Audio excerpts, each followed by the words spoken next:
வணக்கம். இன்று நான் பேசவிருக்கும் கதை எழுத்தாளர் தி ஜானகிராமன் அவர்கள் எழுதிய கதைகளிலிருந்து ஒரு கதை. எழுத்தாளர் தி ஜானகிராமன் அவர்கள் தஞ்சாவூரில் பிறந்தவர். 1921 வருடம் மன்னார்குடிக்கு அருகிலுள்ள தேவகுடி கிராமத்தில் பிறந்தவர். இவருடைய எழுத்து பயணம் அப்படிங்கிறது சிறுகதை, நாவல், பயண இலக்கியம் இப்படி பறந்து விரிந்ததாக இருக்கிறது அப்படின்னு சொல்லலாம். இவருடைய தனிப்பட்ட வாழ்க்கை அப்படின்னு பார்த்துட்டோம் அப்படின்னா 1954 33 வயதில் அகில இந்திய வானொலியில் சென்னை பிரிவில் கல்வி ஒளிபரப்பு அமைப்பாளராக பதவியேற்று அதன் பிறகு திருமணம், தன்னுடைய சொந்த வாழ்க்கை அப்படின்னு ரொம்ப இயல்பாகவே இவருடைய வாழ்க்கை போயிட்டு இருந்தது அப்படின்னு சொல்லலாம். இலக்கிய வாழ்க்கை எடுத்துட்டோம் அப்படின்னோம்னா இவருடைய நாவல்கள் குறிப்பாக மோகமுள் மற்றும் அம்மா வந்தால் இன்றும் பரவலாக வாசிக்கப்பட்டு வாசகர்களால் பல விதங்களில் விவாதத்திற்கு உட்படுத்தப்பட்டு வருது அப்படின்னு சொல்லலாம். ஏன் அப்படின்னா ஆண் பெண்ணிற்கு இடையான நட்பையும் பாலியல் சார்ந்த விஷயங்களையும் மிகவும் இலகுவாக அவர்களுடைய மன ஓட்டத்தை பதிவு செய்திருக்காரு அப்படின்னு சொல்லலாம். இப்படி வெளிப்படையாக எந்த எழுத்தாளராக எழுத முடியும் என்று மிகப்பெரிய விவாதங்களுக்கு உட்பட்ட கதை அம்மா வந்தாள். ஆமாம், அம்மா வந்தாள் கதை பெரிய சர்ச்சைக்கு உள்ளாச்சு. ஒரு பிராமண பெண்ணை பற்றிய சமூகம் ஏற்றுக்கொள்ள முடியாத ஒரு விதத்தில் எழுதப்பட்ட கதை அப்படின்னு பார்க்கப்பட்டுச்சு. இதற்காக பிராமணர்களால் இருந்து விலக்கி வைக்கப்பட்டார். ஏன் அப்படின்னா அவரும் ஒரு பிராமண குடும்பத்தை சார்ந்தவர். இவருக்கு சாகித்ய அகாடமி விருது அறிவிக்கப்பட்ட போது கூட இப்படியான ஒரு மனிதருக்கு சாகித்ய அகாடமி கொடுக்கறதுல எனக்கு விருப்பமில்லை அப்படின்னு சொல்லி ஒன் ஆஃப் த ஜூரியாக இருந்த ஒருத்தர் அதுலேருந்து விலகிட்டாரு அப்படின்னு சொல்லுவாங்க. ஸோ இந்த மாதிரியான கதைகளை தன்னுடைய வாழ்க்கை முழுவதும் தொடர்ந்து எழுதி கொண்டிருந்தவர். எவ்வளவு எதிர்ப்பு வந்த போதும் தன்னுடைய நிலையில் நிலையாக இருந்தவர், தன்னுடைய சிந்தனையில் நிலையாக இருந்தவர் அப்படின்னு சொல்லலாம். இவருடைய கதைகளில் மிக முக்கியமான கதையாக நான் பார்ப்பது சிலிர்ப்பு அப்படிங்கிற கதை. கதை ஒரு ரயில்வே ஸ்டேஷனில் நடக்கிற கதை, இல்லை ரயிலுக்குள்ளே நடக்கிற கதைன்னு சொல்லலாம். நம்ம ரயில் கதை அப்படின்னாவே இன்னைக்கு ஏராளமான எழுத்தாளர்கள் எழுதிய கதைகளில் ரயில் கதைகள் மிக முக்கியமான இடத்தை பிடிக்கும். ஏன் அப்படின்னா ஒரு நீண்ட தூர பயணம் அப்படிங்கிறது ரயிலில் இருந்து தொடங்கும் அப்படின்னு சொல்லலாம். இன்றைக்கும் பேருந்துகளை விட ரயில் பயணங்களை தான் மக்கள் அதிகமாக விரும்புவார்கள். அந்த வகையில் ரயிலில் நடக்கிற ஒரு கதை அப்படின்னு சொல்லலாம்.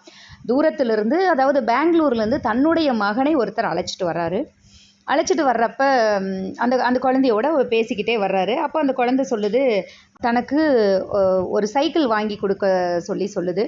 ஏன்பா உன்னால் வாங்கி கொடுக்க முடியாது தானே அப்படின்னு சொல்லி அந்த பையன் அவங்க அப்பாட்ட சொல்லுது. ஏன் என்னாச்சு, ஏன் என்னால் வாங்கி கொடுக்க முடியாது?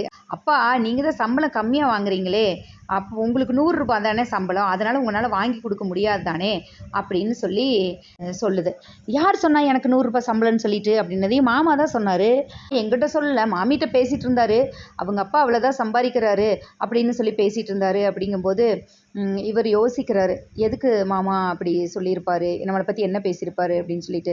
மாமி வந்தப்போ குழந்தைய பெங்களூருக்கு அழைச்சிட்டு போனதும் இவர் திரும்ப அங்கிருந்து அழைச்சிட்டு போகிறதுக்காக இப்போ அழைச்சிட்டும் போயிட்டுருக்காரு தன்னோட வீட்டுக்கு. அந்த குழந்தை தன்னோட அம்மாவை பார்த்து ரொம்ப நாள் ஆச்சு, அம்மாவை எப்போ பார்க்கணும்னு ஏங்கிட்டு இருக்குது. சரி நாளையாச்சு, நீ படுத்துக்கோ அப்படின்னு சொல்லி அவங்க அப்பா சொல்லி படுக்க வைக்கிறாரு. அப்பா, எனக்கு மோட்டார் வாங்கி தரீங்களா? நெஜ மோட்டார் இல்லைப்பா, கீ கொடுத்தா போகிற அந்த மோட்டார் தான்ப்பா. சரி வாங்கி தர்றேன், நீ தூங்குப்பா. அப்பா, ஆரஞ்சுப்பா, நீ தூங்கு, திருச்சிராப்பள்ளி வந்த உடனே வாங்கி தரேன் அப்படின்னு சொல்கிறார். ஆமாம், அவன் முதலே ஆரஞ்சு கேட்டிருப்பான், ஆனால் முதல்ல வாங்கி கொடுக்க மறுத்திருப்பார். இவ்வளவு பேச்சுவார்த்தைக்கு இடையில அந்த குழந்தைக்கு மறுபடியும் ஆரஞ்சு வாங்கி தரேன் அப்படின்னு சொல்லியிருப்பாரு. அப்போது ஒரு கதை சொல்லுப்பா, அப்போ தான் எனக்கு தூக்கம் வரும் அப்படின்னு சொல்கிறான். அவங்க அப்பா கதை சொல்ல ஆரம்பிக்கிறாரு. பாதியிலேயே அந்த குழந்தை தூங்கிருச்சு. குழந்தை நல்லா சமத்து, ரொம்ப ஷார்ப்பாக இருக்கான், ஆளை எப்படி ஸ்டடி பண்ணுறான் பாருங்கோ அப்படின்னு சொல்லி திடீர்னு எதில் இருந்தவர் குழந்தைக்கு மதிப்புரை கொடுக்குறாரு. அதான் தலை பெருசாக இருக்கே, பையனை பார்த்தாவே தெரியுது, மூக்கு மூலியமாக அம்புட்டு அழகாக இருக்கான் அப்படின்னு சொல்லி பையனை பற்றி புகழ்கிறாரு. அதுக்கு அவர் ஒன்றும் சொல்லலை. 2 பேரும் பேசிக்கிட்டே வராங்க. திருச்சி வந்ததும் ஆரஞ்சு பழம் வாங்கிடுறாரு அவர். அப்பா, ஊருக்கு போய் தின்றலாம்ப்பா, அம்மா கையால் உரிச்சு கொடுத்தா நல்லா இருக்கும்பா அப்படின்னு சொல்லி அவன் சொல்கிறான். சரி, ஆல்ரைட், அப்படியே செஞ்சிடலாமே அப்படின்னு அப்பா சொல்கிறாரு. புறப்படுறதுக்கு ஒரு 1/2 மணி நேரம் இருந்துச்சு. தாகம் ரொம்ப இருந்துச்சு, போய் தண்ணி குடிச்சிட்டு வரலாம் அப்படின்னு சொல்லி வந்தார் அவர். திரும்பி வரும்போது யாரோ ஒரு அம்மா ஒரு பெட்டியோட ஏறிட்டு இருந்தாங்க. கூட ஒரு பெண் குழந்தை இருந்துச்சு. எதிர்த்தாப்புல தான் உட்காந்தாங்க. இதுதான் மாயவரம் போகிற வண்டியோ அப்படின்னு கேட்டாங்க. இதே தான் அப்படின்னு அவர் சொல்கிறாரு. எப்போ புறப்படும்? இதில் புறப்படணும்னு அவர் சொல்லும்போது, நீங்கள் எது வரைக்கும் போகிறேன் அப்படின்னு கேட்குறேன். நான் கும்பகோணம் போகிறேன் அப்படின்னு சொல்லி. உங்கள் குழந்தையா அது அப்படின்னு கேட்குறாரு. ஆமாம், தொடர்ந்து அவங்க கேள்வி கேட்டுக்கிட்டே இருக்காங்க. இவரும் பதில் சொல்லிகிட்டே இருக்காரு. அசந்து தூங்குறாப்புல அப்படின்னு சொல்லும்போது, ஆமாம் பெங்களூர்லேருந்து வரோம், அழுப்பாக தூங்குறான், நீயும் படுத்துக்கோயே அப்படின்னு சொல்லி அந்த மாமி பக்கத்தில் இருந்த பொண்ணை சொல்கிறான். இல்லை மாமி, நேக்கு தூக்கம் வரல மாமி அப்படின்னு சொல்லி அவள் சொல்கிறான். கொஞ்சம் தூங்குடி குழந்தை, ராத்திரி முழுக்க போயாகணும், நாளைக்கு வேற, நாளன்னைக்கு வேற போகணும். இல்லை மாமி, நான் தூங்கலை மாமி அப்படின்னு சொல்கிறான். அந்த அம்மாளுக்கு ஒரு 40 வயசு இருக்கும். நல்ல உடம்பு, நல்ல பருமன், மாம்பழ நிறம், அப்படியே தக தகன்னு. அப்படியே காதில் பழைய ஒரு பெரிய தோடு ஒன்று போட்டிருக்கா, மூக்கில் வைர மோதிரம், இல்லை நிறைய வளையல், கழுத்து நிறைய சங்கிலி. இப்படி அவர் பார்க்குறக்கே ஒரு ஒரு நல்ல வசதியான வீட்டு பெண் மாதிரி இருந்தாங்க. அந்த கூட இருந்த பெண்ணை பார்த்தோன்னா அவங்களுக்கு அப்படியே ஆப்போசிட்டாக இருக்குது. ரொம்ப ஒரு மாநெறம், ஒட்டி உலர்ந்து போன தேகம், குச்சி குச்சியாக கையும் காலும், அப்படியே கண்ணெல்லாம் உள்ளே போய், அதுவும் அந்த போட்டிருந்த ஒரு ரப்பர் வளையல், மொடன்னு ஒரு சீட்டி பாவாடை, சிவப்பு பூ போட்ட வாயில் சட்டை, கழுத்தில் ஒரு பட்டை அடித்த கருப்பு கண்ணாடி மணிமாலை, சீட்டி பாவாடை கையில் இருந்துச்சு. அதுலேயே ஒரு சட்டையும் திணிச்சிருந்தது. அந்த அம்மாளுக்கு அந்த பொண்ணுக்கு எந்த சம்மந்தம் இருக்கிற மாதிரியே தெரியல. அந்த அம்மா அவ்வளோ வசதியாக இருக்கிற மாதிரியும், அந்த கூட இருக்கிற பொண்ணு எதுக்குமே சாப்பாட்டுக்கே கஷ்டப்படுற ஒரு நிலையில் இருக்கிற பொண்ணாகவும் தெரிஞ்சாங்க. வண்டி புறப்படுற சமயத்தில் ஒரு சீப்பு பழம் கொண்டு வர்றான். அதையே அவர் வாங்கி அந்த பொண்ணு குழந்தைக்கும் கொடுக்குறாரு. அந்த அம்மாவை பார்க்குது. சாப்பிடுன்னு சொன்னதுக்கப்புறம் அந்த பொண்ணு சாப்பிட்றான். ஆமாம், எங்கே போகிறீங்க நீங்கள்? இந்த பொண்ணு கல்கத்தாவுக்கு போகிறது. கல்கத்தாவுக்கு? ஆமாம், நம்ம பக்கத்தில் ஒருத்தர் பெரிய வேலையில் இருக்கிறாரு, அங்கே கொண்டு போய் இந்த பொண்ணை விட்டுட்டு வரணும். உன் பேர் என்ன கண்ணு அப்படின்னு சொல்லி கேட்கும்போது, காமாட்சின்னு பேர், குஞ்சுன்னு கூப்பிடுவோம் அப்படின்னு சொல்கிறாங்க. அதுக்கு அவர் பேஷ் பேஷ் அப்படின்னு சிரிக்கிறாரு. ஏன் பேஷ் பேஷ்னு சிரிக்கிறீங்க அப்படிங்கும்போது, அது ஏன் கேட்குறீங்க, காமாட்சின்னு ஒரு தங்கச்சி, ஒரு குஞ்சுன்னு ஒரு தங்கச்சி, 2 பேரும் சேர்ந்து இவளுக்கு இருக்குது. அவங்க கல்யாணமாகி போய் அது ஒரு பெரிய கதை அப்படின்னு சொல்லி அவங்க கதையெல்லாம் சொல்ல ஆரம்பிக்கிறாரு. என்ன அப்படின்னா, அந்த காமாட்சிக்கு கல்யாணமாகி குழந்தை இல்லை, சீக்குக்காரி, தன்னோட புருஷனுக்கே அந்த குஞ்சையும் கல்யாணம் பண்ணி தங்கச்சியும் கல்யாணம் பண்ணி கொடுக்கணும்னு நினைக்கிறாங்க. வேறு வழி இல்லாமல் கல்யாணம் பண்ணி கொடுக்குறாங்க. அதுக்கப்புறம் ஒரு 10 வருஷம் கழிச்சு குழந்தை பிறக்குது. இந்த கதையெல்லாம் அந்த மனுஷிக்கிட்ட சொல்லிட்டு இருக்கிறாரு. 1000 இருக்கட்டும், பெண் இருக்க பெண் கொடுக்கலாமோ அப்படின்னு சொல்லி அவங்க சொல்கிறாங்க. என்ன பண்ணுறது, பிராப்தம் அப்படி, அதனால் கொடுத்தாச்சு, எப்படியோ பொழைச்சுட்டு இருக்கா, அந்த பொண்ணு எப்படி இருக்கா அப்படின்னு சொல்லி அவங்க கேட்குறாங்க. இவங்க எல்லாமே பேசிக்கிட்டு இருக்கிறாங்க 2 பேர். குழந்தை, உனக்கு அப்பா அம்மா இருக்காளா அப்படின்னு சொல்லி அந்த குழந்தைய பார்த்து அவர் கேட்குறாரு. இருக்கா. அப்போ என்ன பண்ணுறாரு, 1வது வாத்தியார், அக்கா, தங்க, அண்ணன் எல்லாம் இருக்காங்க.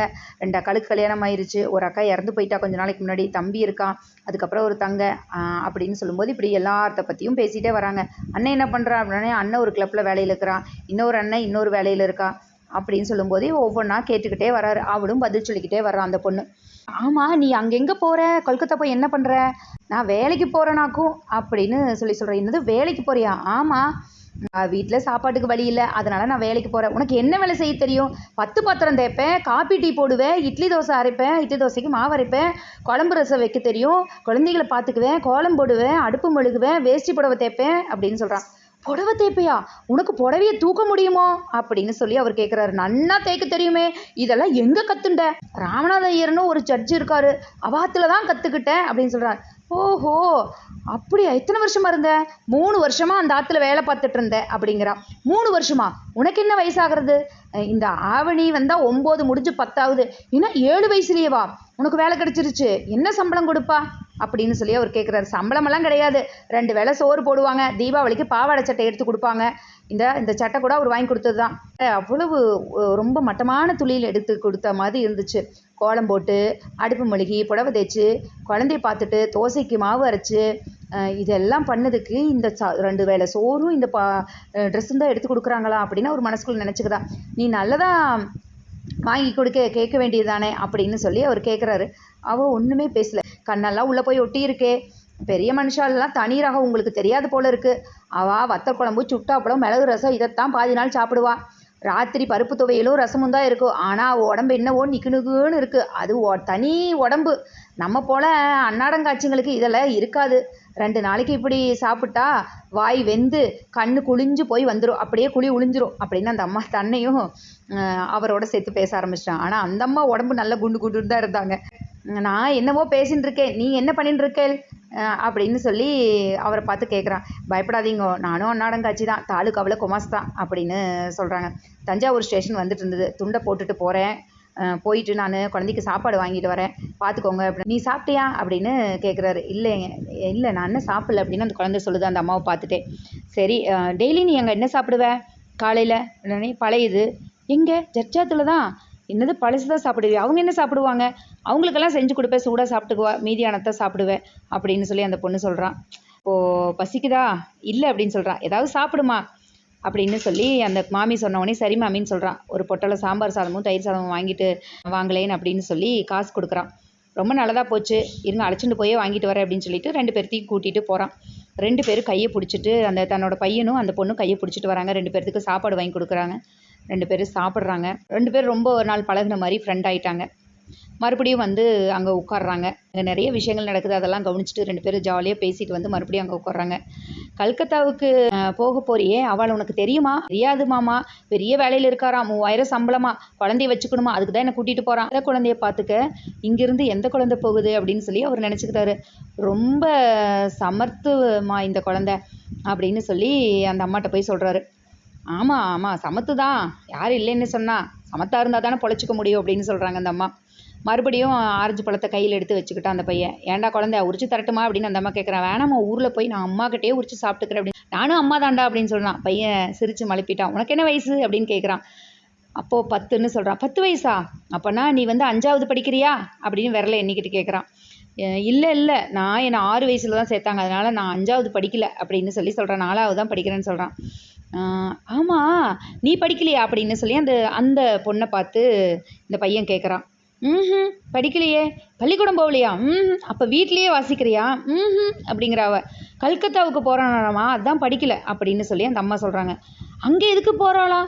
வேலை பார்க்க போகிறா. போப்பா. ஏண்டி நீ வேலை பார்க்க போறியா அப்படின்னு சொல்லி அந்த பொண்ணை பார்த்து கேட்குறா. அப்பா கிட்ட போப்பான்னு சொல்லிட்டு கேட்குறான் அவன். ஆமாம். பையன் அவளையே கொஞ்சம் நேரம் பார்த்துட்டு இருக்கிறான். அவனுக்கு நம்பிக்கை வரல. மறுபடியும் கேட்டான், உனக்கு சைக்கிள் ஓட்ட தெரியுமா அப்படின்னு கேட்டது. அவள் வாய் விட்டு சிரிக்கிறான். ஐயோ, எனக்கு சைக்கிளெல்லாம் ஓட்ட தெரியாது அப்படின்னு அவள் சொல்கிறான். எப்படி சைக்கிள் ஓட்ட தெரியாமல் நீ வேலைக்கு போவேன்? அப்படியா, சைக்கிள் ஓட்ட தெரிஞ்சால் தான் வேலைக்கு போக முடியுமா அப்படின்னு அவள் கேட்குறா. பின்ன என்ன, நடந்தா போவேன், ஏன் அப்பெல்லாம் சைக்கிளில் தானே போகிறான் அப்படின்னு சொல்லி அந்த குழந்தை சொல்லுது. இவளுக்கு ஒன்றுமே புரியல. இல்லை நான் நடந்தே போயிடுவேன் அப்படிங்கிறான். யாரை நம்பி இவ்வளோ தூரம் போகுது? போகிற இடம் எப்படி இருக்குமோ யோசிச்சுட்டே பக்கத்தில் இருக்க அந்த அம்மாட்ட கேட்குறா. ஜட்ஜு நல்லவர் தான், 3000 சம்பளம் வாங்குறாரு, ஏதோ கம்பெனியில் இருக்கிறாராம், குழந்தைய பார்த்துக்க விசுவாசமாக ஒருத்தருவேன்னு கேட்குறாரு. கண்டிப்பாக நல்லா பார்த்துக்குவார், அதெல்லாம் இவ சமாளிச்சுக்குவா அப்படின்னு சொல்லி அவங்க சொல்கிறாங்க. கடவுள் இப்படியும் இருக்கிறாரா, கடவுள் இருக்கிறாரா இல்லையா, இந்த பெற்றவங்க எப்படி நம்பி அனுப்புகிறாங்க அப்படின்லாம் நினைக்கிறாரு. கடவுள் தான் காப்பாற்றணும், வேற என்ன செய்யறது? 2 பேரும் பேசிக்கிறாங்க. அப்புறம் அந்த ஜட்ஜு வீட்டு குழந்தைங்கள முதல்ல யார் பார்த்துட்டு இருந்தாங்க? இப்படியெல்லாம் ஆள் இல்லைன்னா அப்புறம் யார் தான் பார்த்துக்க முடியும்? அதனால தான் இப்படியெல்லாம் ஆட்கள் இருக்காங்க. அவங்களுக்கும் பார்க்குறக்கு ஆள் வேணுமில்ல. வீட்டுக்கு வீடு வாசப்படி தான். குழந்தைய பார்த்து எல்லாரும் நெஞ்சமும் இலகி போச்சு. பக்கத்தில் தஞ்சாவூர், ஐயம்பேட்டை, நடுவில் ஏறி கொண்டு வர போகிறவங்க எல்லாரும் பேச ஆரம்பிச்சிட்டாங்க. அந்த குழந்தைய பார்க்குறாங்க, ஏதோ பேசிக்கிட்டே இருக்காங்க. கும்பகோணம் வந்துருச்சு. போயிட்டு வரேம்மா, குழந்தை போயிட்டு வரட்டுமா அப்படின்னு சொல்லி ₹1 எடுத்து கையில் வைக்கிறாங்க. நீங்கள் எதுக்காக கொடுக்குறேன் அப்படின்னு அம்மா தடுத்தாங்க. எனக்கு 10,000 உண்டு, நீங்கள் அழைச்சிட்டு தானே போகிறேன், இது வாத்தியார் குழந்தை தானே, உங்கள் குழந்தை இல்லையே, நீங்கள் கொண்டு போய் ஒரு நல்ல விஷயத்துக்காக விடுறேன், நானும் இந்த குழந்தைக்கு காசு கொடுக்குறது தப்பு இல்லையே, கொடுங்க அப்பா, இதை நான் கொடுத்துட்டு வரேன்ப்பா அப்படின்னு சொல்லி அந்த பையன் ஆரஞ்சு பழத்தை கொடுக்குறான். கொடுத்துட்டு கீழே இறங்கி வந்த உடனேயும் அவர் அப்படியே தன்னோட குழந்தைய தூக்கி வச்சுக்கிட்டு வாரி அணைச்சிக்கிட்டு போகிறாரு.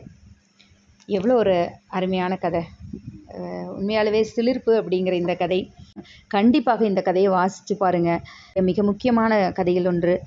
இன்றைக்கும் இப்படியான குழந்தைகள் அங்கங்கு ரயில் நிலையங்களிலும் பேருந்துகளிலும் சென்று கொண்டு தான் இருக்கிறார்கள். இப்படியான மக்களும் நம்மோடு வாழ்ந்து கொண்டு தான் இருக்கிறார்கள். இப்படியான மக்களுக்கும் அடித்தட்டு மக்களுக்கும் இடையேயான உணர்வு ரீதியான ஒரு விஷயத்தை எவ்வளோ அழகாக கதையாக கொடுத்திருக்கிறார். இன்னும் தொடர்ந்து ஒவ்வொரு எழுத்தாளரின் கதையோடும் பயணிப்போம். கண்டிப்பாக கேட்பதோடு நிற்காமல் நீங்களும் வாசியுங்கள்.